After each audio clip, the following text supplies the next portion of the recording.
ஃப்ரெண்ட்வுட்ஸ் மக்களுக்கு வணக்கம். இன்னைக்கு நம்மளோட ஷோல எதை பத்தி பேச போறோம் அப்படின்னா, உலகமே டிஜிட்டல் மயம் ஆயிடுச்சு. ஸோ இத வந்துட்டு யாராலயும் மறுக்கவே முடியாது, தவிர்க்க முடியாது. அந்த அளவுக்கு சின்ன சின்ன பசங்கள்ல இருந்து பெரியவங்க வரைக்கும் எல்லாருமே இன்னைக்கு வந்து செல்போன்ல மூழ்கி இருக்காங்க. அது மட்டும் இல்லாம ஏழை எளிய மக்களா இருக்கட்டும், பணக்காரர்களா ஆகட்டும், எல்லாருக்கும் ஒரே மாதிரியான இப்ப நடைமுறைகள் அதிகமா வந்துருச்சு. ஸோ எல்லாருமே போனை யூஸ் பண்ணி தான் இப்ப நம்ம எல்லாமே பண்ணிக்கிட்டு இருக்கோம். ஷாப்பிங் அண்ட் பே பண்றது, கரண்ட் பில் கட்டுறது, போன் ரீசார்ஜ் பண்றது. ஸோ ஏ டு Z அப்படின்னு பார்க்கும்போது நம்ம வந்துட்டு எல்லாமே போன்லயே பண்ணிக்கிட்டு இருக்கோம். ஸோ அதுக்கு இப்போ வந்து பாத்தீங்கன்னா ஒன்றிய அரசு ஒரு செக் வைக்க போறாங்க. அது என்ன செக்ன்றது தான் இந்த வீடியோல நம்ம பார்க்க போறோம். வாங்க பார்க்கலாம். சோ நான் சொன்ன மாதிரி உலகமே பாத்தீங்கன்னா இன்னைக்கு டிஜிட்டல் மயம் ஆயிடுச்சு. சோ நம்மலாம் ஒரு காலத்துல பர்ஸ்ல பணம் வச்சு செலவு பண்ணிக்கிட்டு இருந்தோம். பேக்ல வச்சிருப்போம். பர்ஸுக்குன்னே பாத்தீங்கன்னா அவ்வளோ மாடல்ஸ் இருக்கும், அவ்வளோ வெரைட்டிஸ் இருக்கும். எல்லாருமே வந்து அதை தான் யூஸ் பண்ணுவாங்க. ஏன்னா எல்லாமே நம்ம வந்து கேஷா தான் யூஸ் பண்ணிக்கிட்டு இருந்தோம். அது எல்லாத்தையும் ஒன்றிய அரசு பாத்தீங்கன்னா கொஞ்சமா மாத்தி இன்னைக்கு பாத்தீங்கன்னா பேடிஎம், போன்பே, ஜிபே இது இல்லாம யாருமே கிடையாது. மிடில் கிளாஸ் பீப்புளா இருக்கட்டும், இல்லாட்டி ஒரு ஹை பீப்புளா இருக்கட்டும், எல்லாருமே ஸ்கூல் படிக்கிற பசங்கள்ல இருந்து எல்லாருமே எல்லாத்துக்குமே நம்ம வந்துட்டு ஆன்லைன் பேமெண்ட்ஸ் யூஸ் பண்ண ஆரம்பிச்சிட்டோம். அந்த அளவுக்கு ஒன்றிய அரசு திட்டமிட்டு நம்மள வந்து இதுல மூழ்கடிச்சிட்டாங்க அப்படின்னு சொல்லலாம். சோ மொத்தமா இப்ப வந்து பணம் அப்படிங்கிற ஒரு விஷயத்த நம்ம மறந்துட்டோம். ஒரு 500 ரூபாய் நோட்டை கண்ணில் பார்த்து அப்பா எவ்வளவு நாளாச்சு, இந்த மாதிரி ஒரு கட்டு பணத்தை பார்த்து எவ்வளவு நாளாச்சு அப்படின்னு வந்து சொல்லக்கூடிய அளவுக்கு, அப்படின்னு புலம்பக்கூடிய அளவுக்கு நம்மள வந்து தள்ளிட்டாங்க. இப்போ இது எல்லாத்துக்குமே பாத்தீங்கன்னா முடக்கு போடுற மாதிரி ஒரு விஷயம் பண்றாங்க. ஏற்கனவே ஒன்றிய அரசு மேல ஒரு புகார் வந்தது. என்ன புகார் அப்படின்னா, பொதுவா நம்ம வந்துட்டு பேங்க் அக்கௌண்ட்ஸ்ல எதுவும் ஜீரோ பேலன்ஸ் வச்சிருப்போம். நிறைய பேர் அப்படிதான் வச்சிருப்பாங்க. பட் அப்படி வைக்க கூடாது, மினிமம் பேலன்ஸ் இருக்கணும். அப்படி இல்லைன்னா அதுக்கு ஒரு சம் அமௌண்ட்ஸ் வந்து ஃபைனா நாங்க பிடிச்சிருவோம், பெனால்டி பிடிச்சிருவோம் அப்படின்னு சொல்லி அந்த மாதிரி ஒரு அமௌண்ட் வந்து அவங்க பிடிச்சுக்கிட்டே இருந்தாங்க. அது மட்டும் இல்லாம நீங்க இவ்வளோ ரூபாய்க்கு மேல டிரான்சாக்ஷன் பண்ணா அதுக்கு ஒரு அமௌண்ட், ஏடிஎம் கார்டை வந்து நம்ம யூஸ் பண்ணும்போது வேற ஒரு மிஷின்ல வேற ஒரு பேங்கோட நேம்ல நம்மளோட ஏடிஎம் கார்டை யூஸ் பண்றோம் அப்படின்னா அதுக்கு தனியா ஒரு சார்ஜஸ்.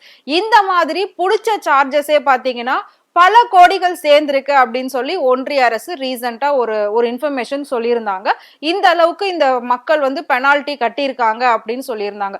சோ நம்மளோட பணத்தை எந்த அளவுக்கு அவங்க எப்படியெல்லாம் சுரண்ட முடியுமோ அப்படியெல்லாம் வழிவகை செஞ்சு அவங்க அங்க சுரண்டிக்கிட்டு இருக்காங்க. இப்ப இன்னொரு இஷ்யூ போயிட்டு இருக்கு.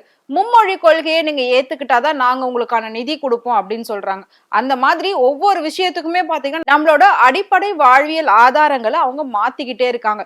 ஏற்கனவே பணம் அப்படிங்கிற ஒரு விஷயத்த முழுசா வந்து மறக்கடிச்சிட்டாங்க அப்படின்னு சொல்லலாம். சோ இன்னைக்கு பாத்தீங்கன்னா எல்லாரோட போன்லயுமே கான்டாக்ட்ஸ் இருக்கோ இல்லையோ ஜிபே இல்லாம இல்ல.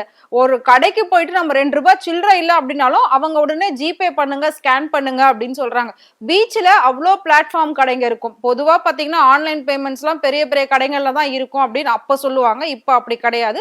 பீச்ல போயிட்டு ஒரு பிளாட்ஃபார்ம் கடையில ஒரு மாங்காய் வாங்கினாலும் சரி, ஒரு சுண்டல் வாங்கினாலும் சரி, சேஞ்ச் இல்ல 500 இருக்கு, இல்ல எனக்கு கார்டுல தான் இருக்கு அப்படின்னாலும் சரி பரவாயில்ல ஸ்கேன் பண்ணுங்கன்னு சொல்லி எல்லாருமே ஒரு ஸ்கேனர் வச்சுக்க ஆரம்பிச்சுட்டாங்க. சோ அந்த அளவுக்கு ஃப்ரீடம் கொடுத்து இந்த ஆன்லைன் பேமெண்ட்ஸை நம்மள யூஸ் பண்ண வச்சுட்டாங்க. இப்போ என்ன அப்படின்னு பாத்தீங்கன்னா மார்ச் 1ஆம் தேதியில இருந்து புதுசா ரூல்ஸ் எல்லாம் போடுறாங்களாம். அது என்ன ரூல்ஸ் அப்படின்னா, ஜிபேல நாம பண்ற ஒவ்வொரு டிரான்சாக்ஷனுக்குமே ஒரு சில பெர்சன்டேஜ் வந்து அவங்க புடிச்சுப்பாங்களாம். இதுக்கு மேல பண்ணக்கூடாது, இதுக்குள்ள பண்ணக்கூடாது அந்த மாதிரி.